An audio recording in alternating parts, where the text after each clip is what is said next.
Jean-Vincent Chardon, bonjour. Bonjour Vincent, ça va? Très bien. Merci beaucoup de prendre un peu de temps pour répondre à mes questions. Donc Pas de Jean-Vincent, problème. tu es European Sales pour Has Offers. Est-ce que tu peux présenter la société? Oui, bien sûr. Alors déjà maintenant on dit Tune si on est américain, enfin Tune si on est anglais, Tune si on est américain. On a eu un rebranding qui n'est pas vraiment un rebranding, on a juste ajouté une couche d'identité institutionnelle, comme on dit en français, pour clarifier le positionnement de nos deux produits. L'un étant Has Offers, une plateforme de tracking d'affiliation, et l'autre étant Mobile App Tracking, un outil demand side, donc du côté annonceur, qui permet de traquer les campagnes mobiles jusqu'au point d'achat in-app. D'accord. Donc Donc, juste pour clarifier, c'est Tune. Thune d'accord. en français peut-être, mais c'est pas très joli. Ok. Donc Mobile App Tracking, qui est, on peut le dire, l'outil le plus connu, en tout cas du marché sur le tracking des installations et notamment des events in-app. Donc est une boîte américaine. Donc toi, tu es basé à Londres. Comment se passe l'activité européenne pour toi et pour Mobile App Tracking? Ben, pour moi, disons que l'histoire est intéressante. J'étais du côté Ad Network, comme tu sais, j'étais chez Tapjoy EMEA avant. Et c'est vrai que bien qu'étant la solution la plus connue, le point négatif qui était toujours remonté à propos de Has Offers, Mobile App Tracking, maintenant Toon, était que oh, c'est super, ça marche bien, mais tout le monde est à Seattle, là où est notre siège social. Hmm. Donc, quand j'ai eu vent qu'ils allaient ou qu'ils avaient l'intention d'ouvrir un bureau à Londres, ben, j'ai fait des connexions et j'ai pu les rejoindre pour l'ouverture, juste avant l'ouverture. Donc ça, c'est plutôt cool. Et disons que ça résout le point négatif qui était reproché à Mobile App Tracking. Donc ça se passe plutôt bien. La réaction a été très positive dans tous les marchés européens, qu'on peut toucher plus facilement en étant à Londres que en parlant depuis San Francisco ou Seattle. D'accord. Je vais te poser la question qui fâche. As Offers, il y a quelques mois, ou maintenant il y a à peu près 6 mois, a été retiré des Trusted Partners, je sais plus le terme exact, de Facebook. Et, Est-ce que tu peux nous ouais, en parler? bah alors oui, je peux en parler. Ça a été très documenté, mais justement peut-être un peu trop documenté. Il y a beaucoup de confusion autour de cette exclusion. Pour remettre un peu en contexte, on était le premier partenaire. Le programme s'appelle MMP, Mobile Measurement Partner. Et de par notre expertise, on avait quand même pas mal poussé pour l'introduction du format mobile de Facebook. On sait où ils en sont maintenant. Et l'ironie, c'est que on a été aussi les premiers exclus. Euh, pour résumer rapidement, et ça c'est documenté, ce sont les faits. Euh, Facebook nous avait demandé dans un audit que tous les partenaires auquel tous les partenaires ont dû se soumettre. Ils nous ont demandé de nous soumettre aux termes et conditions qui étaient notamment que on doit effacer les données annonceurs après 6 mois et on doit séparer les données Facebook des données utilisateurs. Donc c'est un peu embêtant pour quelqu'un qui fait de l'attribution. On n'a jamais dit non, on ne veut pas. On a juste dit attention, nos annonceurs, vos annonceurs, risquent de ne pas vraiment apprécier, de ne pas pouvoir faire d'attribution ou, si on efface les données après 6 mois, de devoir repayer pour un même utilisateur après 6 mois. C'est la seule plateforme au monde qui a ces termes et conditions. Donc bref, on n'a jamais eu de feedback sur nos propositions dans l'audit. On a juste été exclus avec les annonces qui ont suivi, qui étaient voici les partenaires que Facebook recommande. Donc, je dirais que le vrai pourquoi, il faudra le demander à Facebook. On est toujours en train de leur parler. Il est clair que on ne boycotte pas Facebook. Ça, c'est pas quelque chose qu'on fait. Mais ce qui est intéressant, c'est que ça n'a jamais été, et ce n'est pas un business killer pour nous. Ça n'a pas mis Mobile App Tracking à la rue. nous, notre mission principale, c'est d'aider les annonceurs à traquer l'écosystème du marketing mobile. Et dans cet écosystème, il est de plus en plus évident qu'il y a de plus en plus de sources. Et même parmi les plus gros, il y a des sources de trafic qui vont venir et qui vont partir. Il y a des sources de trafic qui vont se développer et qui vont être, qui dépassent juste Facebook en fait. Donc du coup, nos clients, ça amène à se poser la question, quand on utilise un outil de tracking, la vraie question à se poser ne tourne pas seulement autour de « Oh, est-ce que vous traquez Facebook ?» Ça, je dirais que c'est un peu le raisonnement de l'ignorant, quoi. C'est-à-dire « Oh, ça traque Facebook, alors je vais l'utiliser. » Mais qu'est-ce qu'il en est des autres? Qu'est-ce qu'il en est des Twitter? Qui traque les campagnes IAD? La seule compagnie qui traque IAD pour l'instant, c'est Mobile App Tracking. Et un tas d'autres éléments à prendre en considération comme la fiabilité des données, la facilité d'utilisation. Donc bref, disons que cette décision de Facebook, ça n'a pas été une bonne nouvelle. La vraie raison, il faudra leur demander, on ne sait même pas. Et disons que ça a rendu la vie des annonceurs un peu plus complexe. Comment continuer à traquer Facebook tout en utilisant un outil de tracking mobile qui tient la route? D'accord. Pour le coup, ça met Mobile App Tracking dans une position intéressante et je pense que vous avez la position la plus intéressante pour voir effectivement. Aujourd'hui, Facebook et Google ont dit que c'est 75% de la pub mobile, donc pour voir les autres sources de tracking. Donc effectivement, je pense que tu peux répondre à cette question de comment je peux faire de l'acquisition d'install et du réengagement, etc. ailleurs que Facebook. Et donc, comme tu l'as dit, ça n'a pas été killer pour vous, ça prouve bien qu'il n'y a pas que Facebook et on n'est pas obligé d'être dépendant à Facebook pour son sourcing d'install. Ouais, pas du tout. Pas du tout. Et en fait, encore une fois, ça peut être mal interprété en disant oh, boycotter Facebook. Non, la question n'est pas du tout là. La question est que de la même manière que j'allais dire dans la vraie vie, comme si mobile c'était pas la vraie vie, mais dans d'autres channels, online, en télévision, il y a différents types d'audiences qui conviennent à différents types d'annonceurs. Ça, c'est un constat de base. Si il y avait une seule chaîne de télévision sur laquelle tout le monde peut faire sa pub de manière non targetée, il n'y aurait pas de média planeur dans le monde, ce serait super facile pour tout le monde. Donc oui, effectivement, il y a beaucoup de sources. 75%, je ne sais pas, c'est très dur à estimer. C'est vrai que moi j'ai entendu d'autres chiffres, 20% et Google prend 30, 40%. Bon, c'est super dur à estimer puisque ça reflète un peu le fait que dans le mobile, il y a beaucoup j'appelle ça l'inceste, mais il y a beaucoup d'inventaires communs, il y a beaucoup de gens qui revendent de l'inventaire déjà revendu. Donc, ce que tu dis, il y a effectivement d'autres sources qui doivent être découvertes. Et je ne parle pas juste du petit ad network en Albanie, quoi. Il y a des sources comme récemment Twitter qui s'est lancé sur le mobile. Ça a été, pour le moment, c'est un succès, les résultats sont bons, mais je sais, donc c'est confidentiel, mais je le sais qu'il y a pas mal d'autres annonces d'envergure qui se préparent, de gens qui se disent waouh, on a une grosse audience numérique sur le web, on a une grosse audience mobile, comment on peut monétiser cette audience?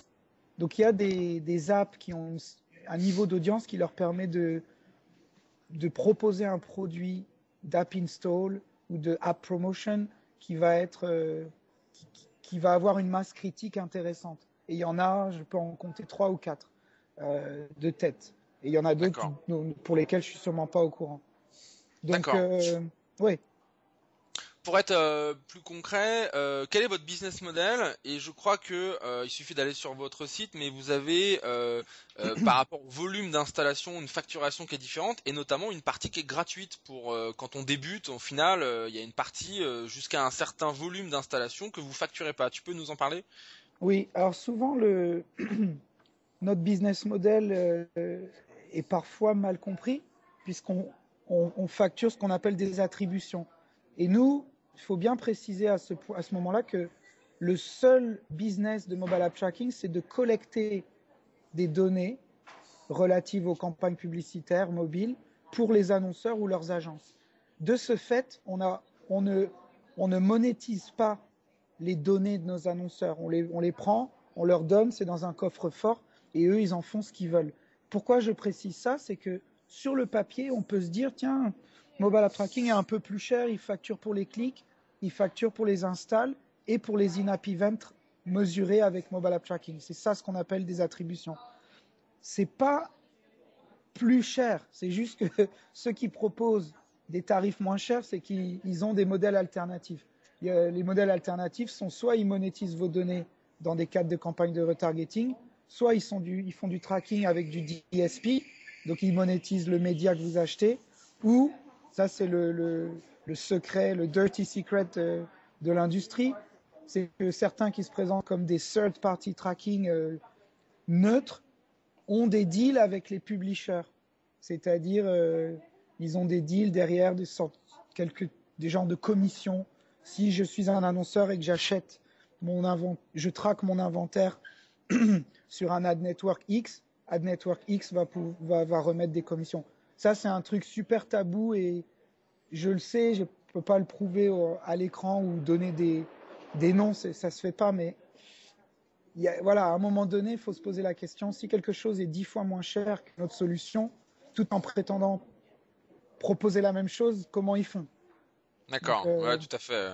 Donc voilà, nous, notre modèle, c'est ça, et on a effectivement deux grands types de clients. On a ce qu'on appelle le long tail, qui sont un peu la partie freemium.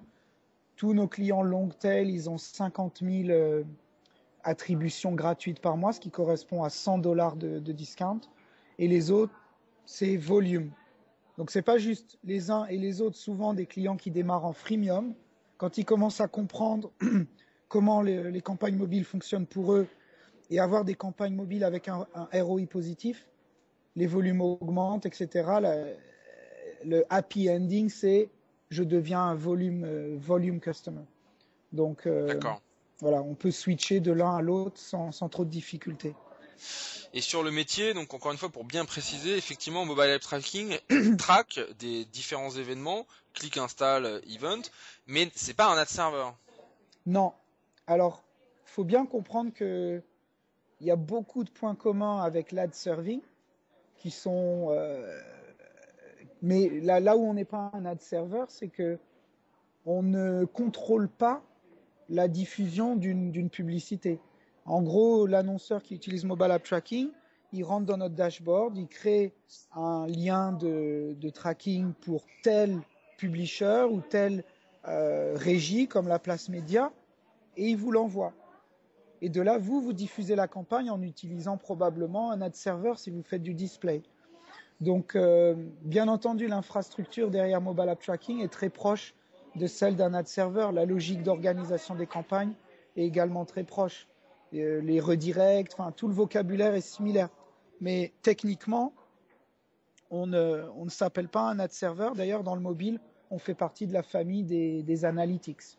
Donc, il y a analytics, et dans l'analytics, il y a in-app analytics, comportemental, et il y a ce qu'on a baptisé attribution analytics, qui se concentre sur le début du tunnel d'acquisition. Donc les sources et qu'est-ce qui se passe juste après le download.